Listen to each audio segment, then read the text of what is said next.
अस्सलाम वालेकुम। Welcome to easy slide tie and tips viewers. अगर आपने अभी तक चैनल को सब्सक्राइब नहीं किया है तो प्लीज़ जल्दी से चैनल को सब्सक्राइब करें और बेल आइकॉन को ज़रूर दबाएं ताकि रोज़ाना आने वाली नई वीडियो का नोटिफिकेशन आपको मिल सके। व्यूअर्स, आज जिस टॉपिक पर मैं काम कर रही हूँ आपको यकीनन नज़र आ गया है कि आज हम कोई शर्ट जो है वो स्टिच करेंगे। बेबी शर्ट है, इसको फ्रॉक की लुक में मैं बनाऊँगी आज। तो इससे पहले एक अच्छी सी बात कर लेते हैं। अच्छी सी बात आज ये है कि अगर तकलीफ़ आपको बर्दाश्त करना पड़ जाए किसी भी नेकी में, कोई नेकी के काम में अगर थोड़ी सी तकलीफ़ आपको हो रही है, तकलीफ़ बर्दाश्त कर लें, तो वो तकलीफ़ जो है आपकी थोड़ी सी बर्दाश्त करने से वो तकलीफ़ तो ख़त्म हो जाएगी कुछ अर्सा तक, लेकिन वो नेकी जो आपने की होगी वो कभी भी ख़त्म नहीं होगी।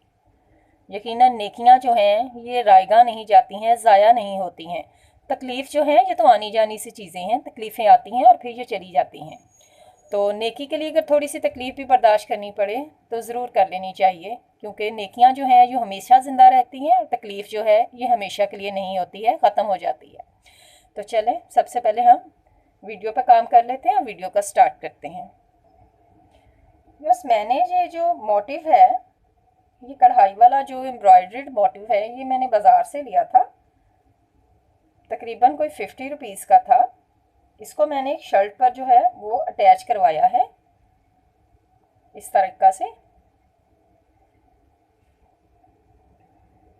इस तरीक़ा से एक साइड पर। अब मैं आपको बताती हूँ कि मैंने इसको एक साइड पर क्यों लगवाया है। सबसे पहले आपने जिस चीज़ को देखना है वो ये है कि ये 2 इयर्स बेबी का फ्रॉक है जो भी बनेगा। अगर आपने अपने किसी बच्चे के साइज़ का बनाना है, छोटा या बड़ा करना है, तो आप उस चीज़ को अब जो मैं बताने जा रही हूँ उसको अच्छे से समझ लें। सबसे पहले आपने टोटल चौड़ाई लेनी है अपने बच्चे के हिसाब से। सिंपल लेंथ चौड़ाई जो है ये इसकी, जितनी आप आम कमीज़ का घेरा रखते हैं उससे मैंने 4 इंच ज़्यादा लिया है इसको। आप अगर बड़े बच्चे का बना रही हैं, 5 इयर्स की बच्ची है, 4 इयर्स की बच्ची है, तो आप उसके घेरे का हिसाब ले लें कमीज़ का। कमीज़ के अगर आपके पास फ्रॉक है तो आप फ्रॉक का साइज़ ले लें, क्योंकि हमने इसको थोड़ा सा ए लाइन शेप में लेना है। बहुत ज़्यादा इसके ऊपर चौनट नहीं डाल रही हूँ, सिर्फ एक सेंटर साइड प्लेट आएगा। तो आपने कोशिश करनी है कि जितना भी बच्ची का साइज़ है उससे तकरीबन 5 इंच ज़्यादा ले लें, इससे ज़्यादा नहीं लेना। तो उसका आपने हिसाब ये लगाना है कि आपने यूँ सेंटर बना लेना है उसका कपड़े का, इस तरीक़ा से। ये देखें, ये मैंने इसका सेंटर बना लिया। सेंटर बनाने के बाद मैंने यहाँ से पहले इसका नेक का हिसाब रखा था कि मैंने इसकी नेक जो है 3 इंच चौड़ी रखनी है। आपने अब कितने इंच चौड़ा रखना है, सबसे पहले आपने उस चीज़ को फोकस करना है कि हमने इसको कितने इंच चौड़ा लेना है और हमारे कंधे की कटिंग कहाँ पर आएगी। इस चीज़ को, ये जो मोटिव है जो मैंने लगाया है, इसको आपने गले से तकरीबन 1-1.5 इंच बाहर की साइड पर रखना है, ऐसे। ये आपने चीज़ अब अपने बच्चे के हिसाब से देखनी है कि ये जो मोटिव है ये हाफ में तकरीबन, आप देखें कि जब मैंने इस कपड़े को हाफ किया है, यहाँ से ये पीस थोड़ा है तकरीबन 2 इंच, बाहर वाली साइड पर ये 3 इंच है। इसलिए कि अगर हम इसको बहुत ज़्यादा मैं बाहर को लगवा लेती तो फिर हमारा जो ऊपर वाला प्लेट है वो कंधे में निकल जाएगा। तो इसलिए सबसे पहले मोटिव लगवाने के लिए जो चीज़ें आप लोगों ने ध्यान में रखनी है वो मैंने आपको बता दी हैं कि सबसे पहले आपने नेक का हिसाब लेना है, कंधे का हिसाब लेना है और फिर उसका सेंटर बनाना है कि सेंटर कहाँ आएगा, वो मैं आपको अब अच्छे से समझाती हूँ। इस तरीक़ा से मैंने जितने इंच भी चौड़ा गला लेना था मैंने गले पे पहले मार्किंग कर ली, ये देखें। इसके बाद कंधे की कर ली और अब ये सेंटर वाला जो पार्ट बचा है, इसका सेंटर जो आता है वो मोटिव की जो लाइन है वो है।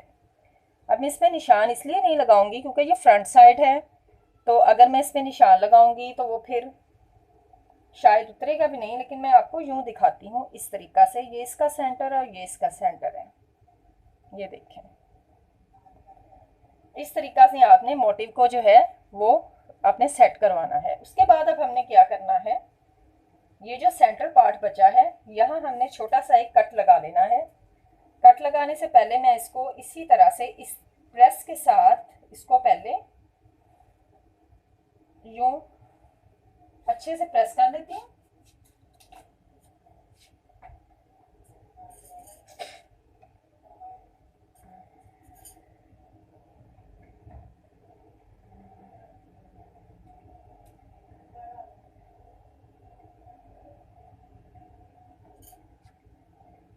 इस तरीक़ा से ये देखें, ये मैंने इस तरह से प्रेस का निशान लगा लिया है। अब इसको बैक करने के बाद इस तरह से मैं यहाँ से ही, यहाँ मैंने ये निशान लगाया है, वहाँ से पकड़ के तकरीबन 1 इंच चौड़ा या 1.5 इंच चौड़ा जो है वो एक यहाँ पे तकरीबन 10 इंच लंबा जो है वो मैं एक प्लेट डाल लूँगी यहाँ एक सिलाई लगाने के बाद, और ये एक बॉक्स प्लेट की शक्ल जो है वो इख्तियार कर जाएगा। तो चले मैं आपको पहले इसका बॉक्स प्लेट बना के दिखाती हूँ। इस तरीक़ा से मैंने ये बॉक्स प्लेट जो है, ये देखें, इस तरह एक सिलाई लगा ली और ये बॉक्स प्लेट जो है ये हो गया रेडी। अब इसको हम सेंटर से खोल लेंगे।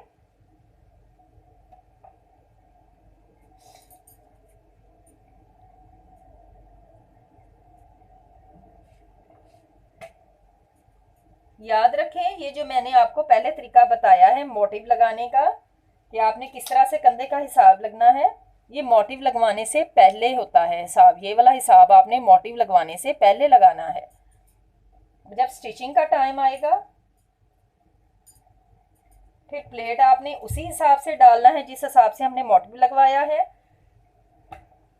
अब यूं ये जब रेडी हो जाएगा प्लेट, फिर उसके बाद आप इसको दोबारा से टर्न करो इस तरह, ये देखें, और दोबारा से इसके सेंटर का जो निशान है, क्योंकि हमने एक साइड पे प्लेट डाला है, अगर हम 2 साइड पे प्लेट डालेंगे तो वो बिल्कुल जो सेंटर हम लोगों ने मोटिव लगवाने से पहले लगाया होता है वही सेंटर बनेगा। लेकिन जब हम एक साइड पे प्लेट डालते हैं तो वो फिर एक साइड जो है वो कम हो जाती है ज़्यादा, तो इसको दोबारा से प्रेस करके तो इसका सेंटर जो है वो दोबारा से आप तैयार करें। मोटिव लगवाने से पहले की बातें मैंने आपको जो बताई हैं वो वाली थी कि आपने किस तरह हिसाब लगा के ये मोटिव लगवाना है। अब ये प्लेट डालने के बाद बैक साइड जो है ये बिल्कुल सिंपल है, इस पर हम कोई प्लेट नहीं डालेंगे। बैक साइड के ऊपर आप फ्रंट साइड को रखें,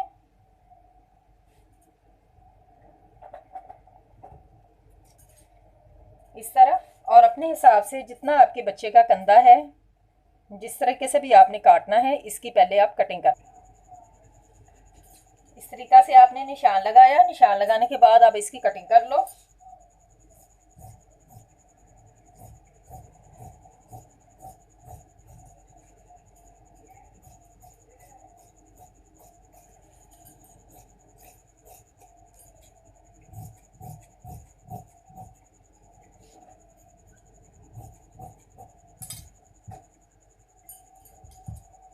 तो ये हमारा 1 साइडेड प्लेट जो है बॉक्स प्लेट का, ये फ्रंट जो है ये कटिंग हमने इसकी रेडी कर ली है।